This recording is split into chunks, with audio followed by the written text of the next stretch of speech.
Hey guys, I hope that you're all doing well. It's me, Mohammed here. Today I'm going to be talking about a subject that I never thought that I would ever talk about on YouTube, but I have to come forward with it. And it's about my speech disorder. It's called stuttering. I'm sure you guys know what this is. And what's crazy is that tonight I am just going to be talking about it. I'm going to be talking about just like my story sort of, and just like when it started, all that kind of stuff. So if you're interested in hearing that, please continue watching. So I actually started stuttering apparently at an age that's not normal, because from what I've been reading online and like pretty much everywhere is that the typical age to start stuttering is like from 2 to 5 years old.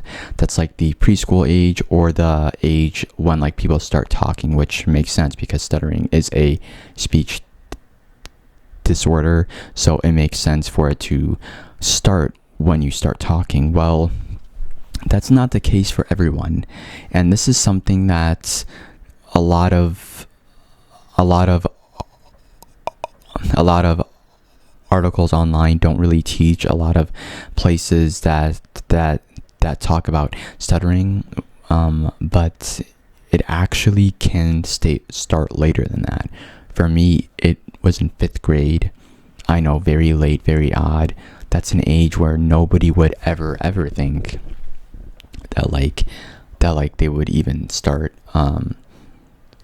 stuttering. It's a very late age, I know.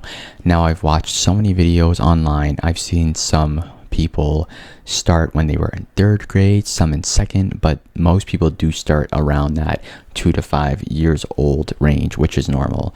And that is what I find to be typical. And it's just surprising. I just tried to look everywhere. I think one article did say that stuttering can start later than 5 years old. And I was just so happy to realize that an article actually pointed that out.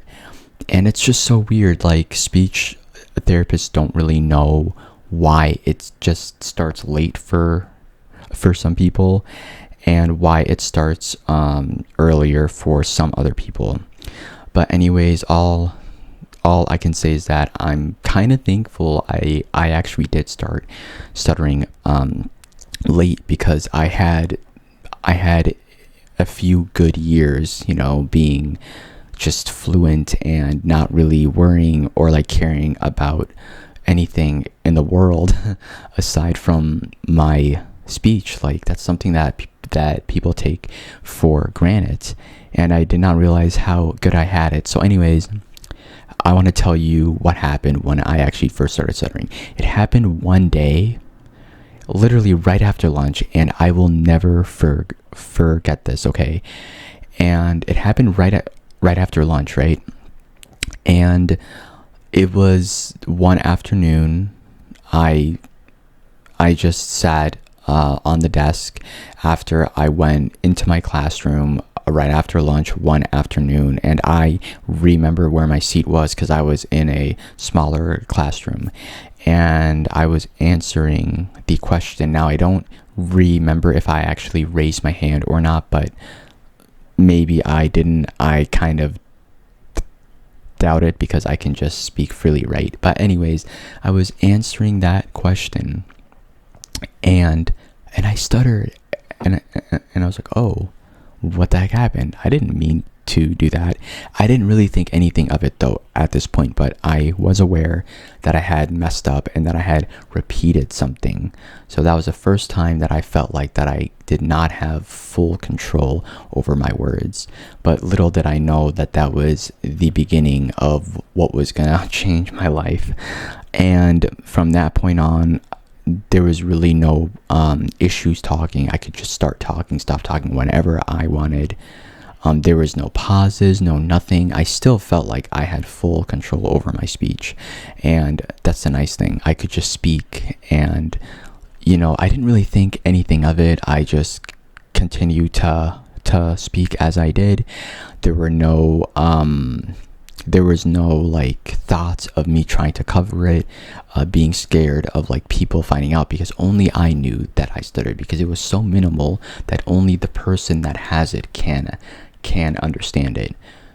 So anyways, it was like that until the summer of me going into middle school. So I actually went through elementary school without stuttering. Can you imagine what it's like going through elementary school?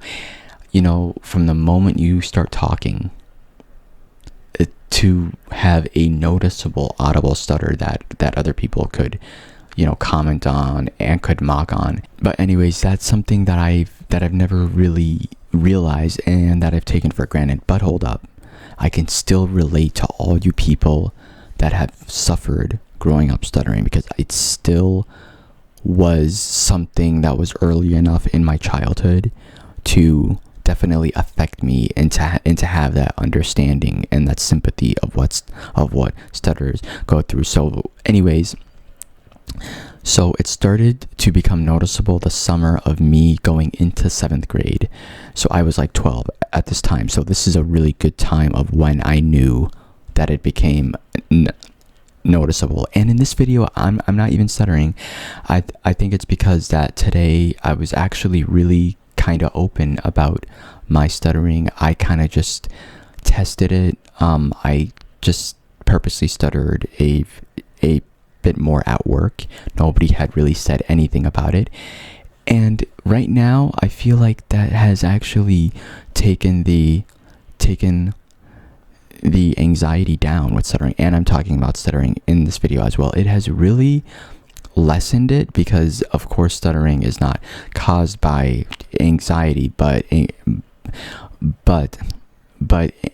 anxiety does make it worse. But anyways, let me just continue. But I'm just really happy that I'm actually saying things pretty well in this video. I'm just kind of relaxed and the stuttering is less. Anyways, like I said, the summer of 7th grade was the first time ever that stuttering became audible, and this is when I was conscious of actually hiding it. So stuttering does get worse once you have it. That's definitely true. And it still wasn't severe. It was still mild. At this point, I did not have any blocks yet. I didn't even know what those were. But anyways, I just had repetitions and maybe prolongations. I don't think I even had prolongations at this point, honestly, in 7th grade. Even in middle school, 8th grade, I don't think that I did. I don't remember, but there were definitely repetitions, like that time in 5th grade when it first happened, in the afternoon. But yeah, 7th and 8th grade, I could still hide it. By the way, guys, I just want to say something. I grew up as a covert stutterer. I was not open about it at all. I was hiding it in every way possible. But 7th and 8th grade, it was still mild enough for me to hide it. 9th grade comes along. Dun, dun, dun. This is when I first started getting those blocks. And I remember when I got my very first block inside health class, and this was in the first 2-ish months of my 9th grade year. So I'm glad that I have memories like this to actually like document it, because this is really important to me for sure. But anyways, I was in health class and I was saying something, and I think that the word was like go, because I was like, I actually forcefully tried to say the word that I felt like I couldn't say, but no sound came out. That was the first time ever, and that was in health class, and a few people gave me kind of like an odd look, but I had no idea what was going on. Little did I know that this was the last stage of stuttering. But now it's completely second nature for me to like even avoid stuttering. I know when those blocks will be there. I mean, like every stutter that like has been stuttering for like long for long enough know what that block is. As you're saying your sentence, you can tell which word that you won't be able to say, so you have to substitute another word in its place to say that word so your sentence makes sense. This is why asking a stutterer their name is the hardest thing. They cannot answer it. I know every stutterer out there agrees with me. Saying your name is the hardest thing. It is. Guys, like I said, just because I did not grow up stuttering does not mean that that does not mean that I did not go through the things that stutterers do. Anyways, just like in general though, asking a stutterer, hey, sorry, I didn't hear that. Can you repeat that for me? The worst question ever. Do not ask stutterers that question. After all that effort, it really, it's like the bane of my existence. I feel like killing myself when they had not heard my name and then they ask me to say my name again. By the way, I am so fluent in this video and I love it. Like, I will try to not hide it.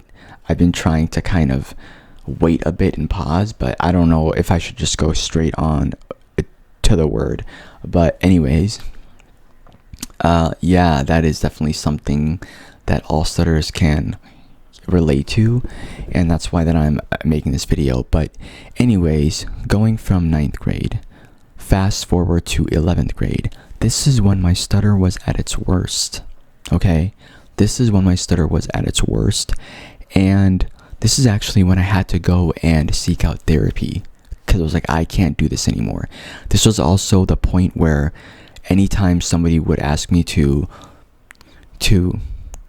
explain something, I couldn't do it without stuttering. It was just way too much. And I remember once in 10th grade, this staff member asked me to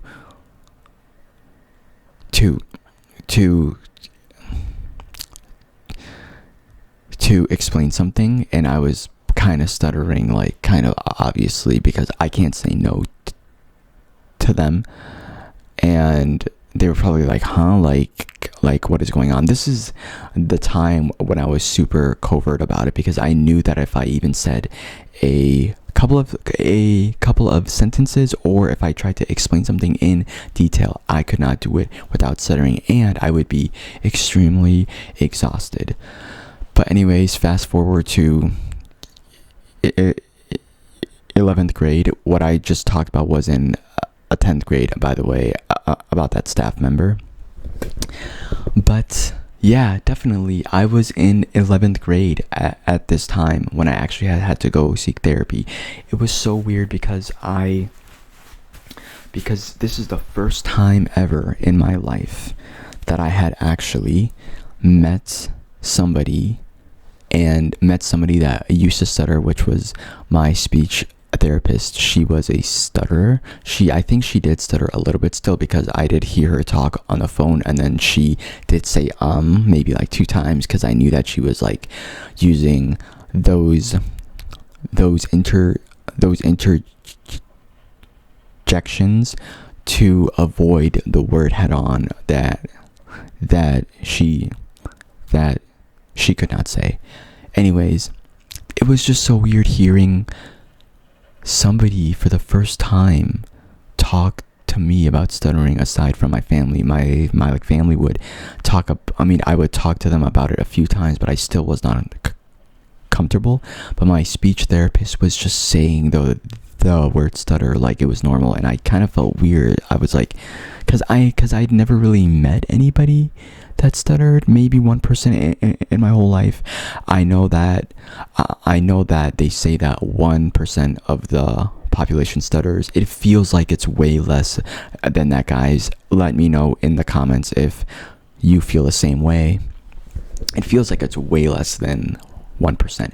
The amount of stutters I've met in my life, I can count with one of my hands. That's how rare it is. And they say that 1% of the population stutters. I've met more than 500 people in my life. I can definitely tell you that. Anyways, yeah, it was just so weird hearing her openly speak about stuttering, and there was somebody else with her there to evaluate me with my stuttering. By the way, it was the easiest evaluation ever, because you just have to literally just talk. It's just literally talking. But I was like trying to avoid my words. I would often look away. I still kind of have this problem with stuttering. This avoidance tactic where I don't really give people good eye contact. I still suffer from that. But yeah, lately that's just how it's been. Anyways, I am going off a tangent. But anyways, it was just so weird hearing her talk about the stuttering openly. I just did not know how other stutterers, dealt with it in their personal lives. I had never really met another stutterer that was open about their stuttering. I didn't know how like others dealt with it. I didn't know if they were afraid to use the word stutter to other stutterers. But it was a really emotional therapy session, and she had showed me this iceberg of stuttering, and on the top was stuttering, and then everything below it was all the feelings that like have to do with the person who stutters. I don't know if you guys have seen it, but it says things like shame, embarrassment, hopelessness, guilt, fear, anxiety, and I was just about to like bawl out and cry. And I was like, that is exactly how I've been feeling. Sometimes you feel like that you're the only one with this problem, but there's other people that do have the same issue too. And she was talking about like how the first day of class as a stutterer is like one of the worst days, because they go in like order, and you have to introduce yourself, and you have to say your name, and you have to say what you like, and saying your name is the hardest thing, like I said earlier in this video, as a stutterer. And there's just so much relation. I can just relate so much to it. For the first time in my life, I was like, somebody finally understands me. And it really helps having a speech therapist that did used to stutter, because they can relate to you on that point on a very emotional level. And I would talk about anything. In a way, my speech therapist was my actual therapist, because stuttering, as you guys know, affects every part of your life, because it is a communication disorder. It is a speech disorder, and because it's so important. If you can't communicate effectively in your life, you can't say what you feel. People mock you. Stuttering is something that is easily mocked because it sounds funny to people, and it looks abnormal. You can't get a job. You can't do well on a job interview. That is a big one. That's something that I'm currently facing right now. That's an issue that I'm facing at this moment. It is a real thing. And to those people that say, oh, how can you think, how can this stutter thing trouble you that much? Because it is a speech disorder in the brain. It's something that affects your day-to-day life. And because it does affect your day-to-day life, you think about it day to day. It's very simple.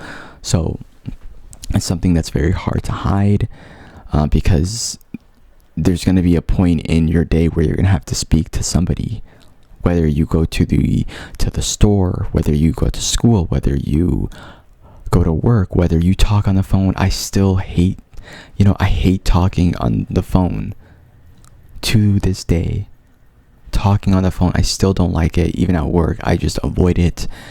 And like I said today, I was actually trying to kind of be open about my stutter without saying it, and nobody really gave me bad looks, and that kind of made me a little bit more overt about stuttering. So definitely, I know it seems like though the world is